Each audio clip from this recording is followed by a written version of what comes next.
Friends, હું ભાવના મારી રસોઈની ચેનલમાં તમારું ફરી એકવાર સ્વાગત છે। આજે હું તમારી સાથે પંજાબી દાળ તડકાની રેસીપી શેર કરીશ। તો ચાલો રેસીપીની શરૂઆત કરી લઈએ। તુવરની દાળ છે, ચણાની દાળ છે, મગની મોગર દાળ છે અને મસૂરની દાળ છે। બધી દાળની સરસ 2 થી 3 પાણીથી ધોઈ લઈએ। દાળ આપણી સરસ 2 થી 3 પાણી ધોઈ લીધી છે। હવે એમાં સ્વાદ પ્રમાણે મીઠું ઉમેરી દઈએ। દાળ ડૂબે એટલું જ પાણી ઉમેરવાનું છે। હવે એમાં 1 નંગ મોટી ઇલાયચી ઉમેરીશું અને 2 નંગ તેજપત્તાના ઉમેરી 2 થી 3 વિસલ આવે ત્યાર સુધી બાફી લઈએ। જ્યાર સુધી આપણી દાળ બફાય છે ત્યાર સુધી બીજા મસાલાની તૈયારી કરી લઈએ। 1 નંગ ડુંગળી લીધી છે, જેને ઝીણી સમારી લઈએ। આપણે ડુંગળીની ઝીણી સમારી લીધી છે। હવે 1 નંગ ટામેટું લઈ એને પણ ઝીણું સમારી લઈએ। પેન લઈ લીધું છે, એમાં આપણે હવે તેલ ઉમેરી દઈશું।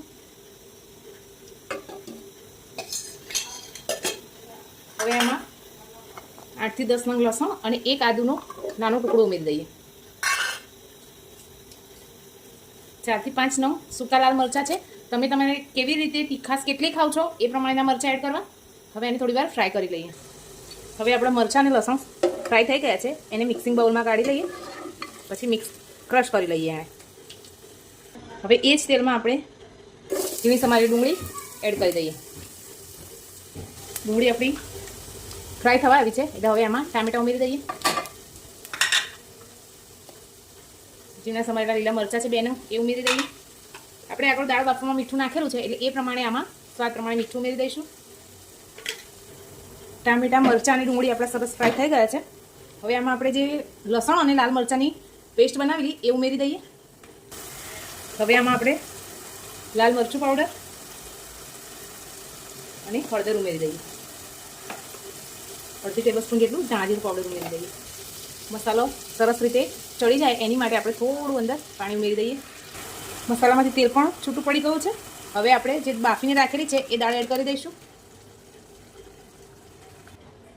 એમાં જરૂર મુજબ પાણી ઉમેરી દાળને થોડી ઉકળવા દઈએ। દાળ આપણે બીજા ગેસ ઉપર મૂકી હવે એના તડકાની તૈયારી કરી લઈએ। તેલ આપણું ગરમ થઈ ગયું છે, હવે એમાં જીરું ઉમેરી દઈએ। પછી દાળ ઉકળે છે એમાં લીલા સમારીને રાખેલા ધાણા ઉમેરી દઈએ। જીરું આપણું સરસ તતડી ગયું છે, હવે એમાં સૂકા લાલ મરચાં ઉમેરી દઈએ। 1/2 ચમચી જેટલી હિંગ ઉમેરી દઈએ। 1/2 ચમચી જેટલું કાશ્મીરી લાલ મરચું ઉમેરી અને તડકો આપણે દાળમાં ઉમેરી દઈશું। ફ્રેન્ડ્સ, આપણી દાળ સરસ ઉકળીને તૈયાર છે, તો હવે એને આપણે સર્વિંગ બાઉલમાં કાઢી લઈએ। ફ્રેન્ડ્સ, આપણે પંજાબી